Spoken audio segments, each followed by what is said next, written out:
उसे एक और बात बार बार की जाती है, हालांकि पूरा इकोनॉमिक स्लो डाउन है, हमने देखा इंपोर्ट्स को भी कर्टेल किया है, फिर भी कहा जाता है कि जी हमें अपने जो लिविंग विद इन मीन्स करना चाहिए, और ज़्यादा सख्तियां होनी चाहिए, कंजम्पशन को कम करना चाहिए। आप समझते हैं कि इसमें भी कहीं ना कहीं गुंजाइश मौजूद है जो हुकूमत को इकदाम करने चाहिए और नहीं किए गए?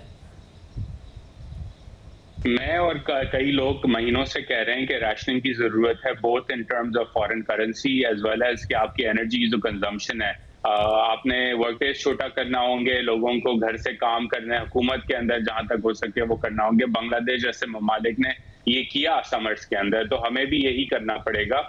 उसके साथ साथ शाज़ेब देखें कि इमीडिएट टर्म में फैसला करना होगा सियासतदानों को, मुल्क में लोगों को, कि क्या हम यही स्ट्रक्चर चला सकते हैं इकोनॉमी का कि नहीं, जहां अपॉर्चुनिटी जो है वो एक अशराफिया के लिए तो जरूर है, वो ऑडी ई-ट्रॉन्स भी इंपोर्ट कर लेते हैं, मुश्किल महंगे बैग्स भी इंपोर्ट कर लेते हैं, बाहर छुट्टियों पे भी चले जाते हैं, लेकिन जो आम शहरी है वो महंगाई के तूफान में जो है वो जो है तबाह बर्बाद हो चुका है। तो जब तक ये इस्लाहात नहीं होंगे किसी भी हुकूमत से, तब तक ये डिफॉल्ट का जो रिस्क है ये आज नहीं आया, ये कल नहीं आया, ये सालों की जो नाकामियां हैं उसके बाद आया है।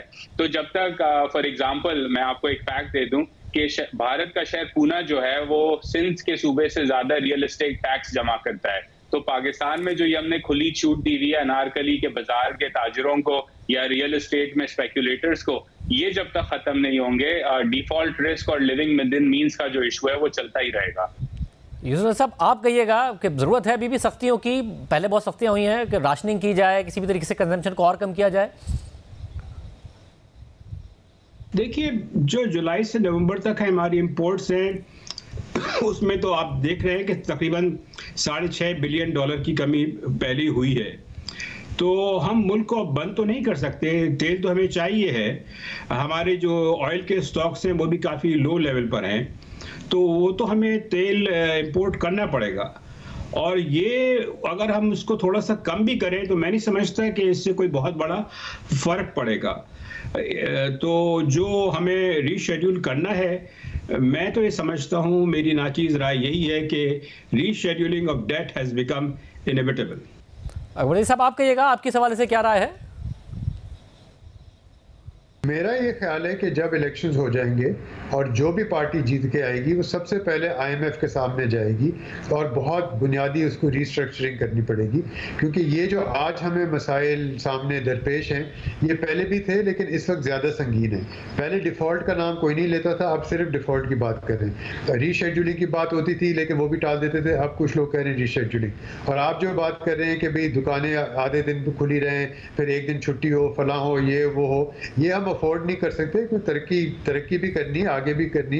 हमारी गुर्बत की सतह में बहुत इजाफा हुआ है जब से फ्लड्स आए, जब से कोविड के बाद, तो हम इस तरह चल नहीं सकते। इनको बहुत संजीदगी से सारे लोगों को, सारी पॉलिटिकल पार्टीज को संजीदगी से बैठकर फैसला करना पड़ेगा और सब एक ही तरह का फैसला करेंगे कि IMF के जो हिकमत अमली है उसको इलेक्शंस के बाद इसको सही तरह से करेंगे।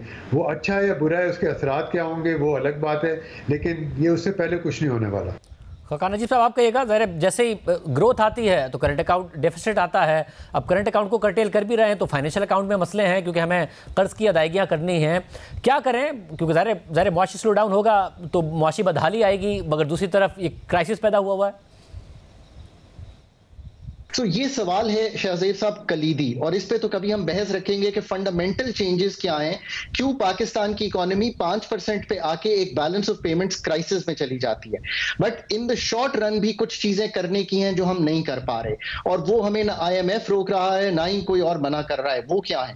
वो ये है कि कंजर्वेशन पॉलिसी जो है, आपका $24 अरब का बिल था पेट्रोलियम प्रोडक्ट्स का, अगर आप एक कंजर्वेशन पॉलिसी चलाएं, इससे क्या मतलब है? आसान अल्फाज में मतलब है कि आप कमर्शियल सेंटर्स को 6 बजे बंद कर दें, आप डे लाइट सेविंग्स पे चले जाएं, आप कार पूलिंग पे चले जाएं, आप दफातर को 4 दिन पे ले आएं, आप स्कूल में बच्चों को 4 दिन पे ले आएं। आपने कोविड के दिनों में ये बहुत अच्छा रन किया है।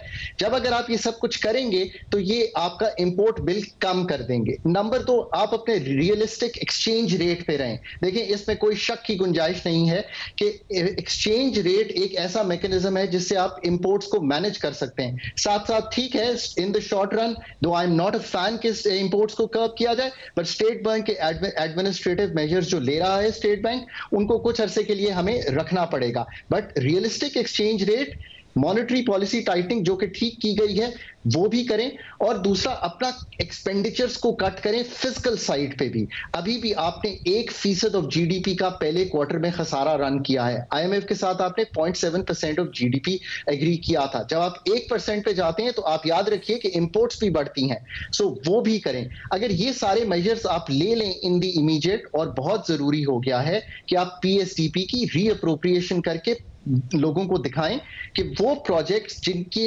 इमीडिएटली खत्म किया जा सकता है, वो प्रोजेक्ट्स जिन पे प्रोजेक्ट एड ली जा सकती है। प्रोजेक्ट एड्स की शाहजेब साहब लोग समझते नहीं है, बहुत बड़ी 2 से 4 बिलियन डॉलर की गुंजाइश होती है, वो लें। इससे आपकी इंपोर्ट्स जो हैं वो थोड़ा सा संभलेंगी, पर आपकी साथ साथ जो मनी फ्लोज हैं वो बढ़ेंगे। मनी फ्लोज को बढ़ाए बगैर कोई और चारा नहीं है FY23 में 32 अरब डॉलर से गुजरने का। और of course in the and मैं जरूर ये कहूंगा कि आपको FDI आपने 2 अरब डॉलर के करीब रखी हुई है। अभी जिस तरह हम चल रहे हैं ये नहीं आएगी। 2 RLNG प्लांट्स को, चाहे वो कतर के साथ डील हो, चाहे वो सऊदी अरेबिया के साथ डील हो, हम पहले भी इस पे बात कर चुके हैं, ये प्रिपेयर्ड भी हैं।